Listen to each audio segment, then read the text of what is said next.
Nos últimos anos evolucionouse moitísimo, moitísimo no deporte femenino, pero continúa a haber moito traballo por facer, non? Eu creo que en ese sentido esperemos que nos próximos anos pois cada vez tendamos máis a esa igualdade, non? Eu creo que hai moito traballo que facer, sobre todo pois na visibilización do deporte femenino, que comentábamos, por exemplo, aquí os horarios de adestramento non son os mismos para os homens que para as mulleres, temos máis dificultades.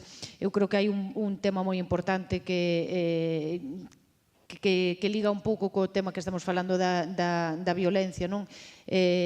As mulleres ou eu, por exemplo, como corredora, ou ti sabes perfectamente que nós non podemos ir a correr, a adestrar a calquera hora e a calquer sitio, entonces eso creo que é tamén un tema importante a tratar, non?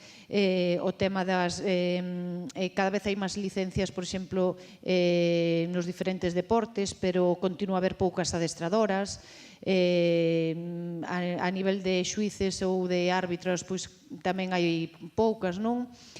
A nivel de directivos, pois pouquísimos ou pouquísimas, e xa se falamos, por exemplo, de presidentes de federacións e isto, pois cada vez é menor o número de mulleres que hai, non? Entón, creo que todavía hai un camino por percorrer, pero, bueno, é evidente que nos últimos anos evolucionouse moitísimo.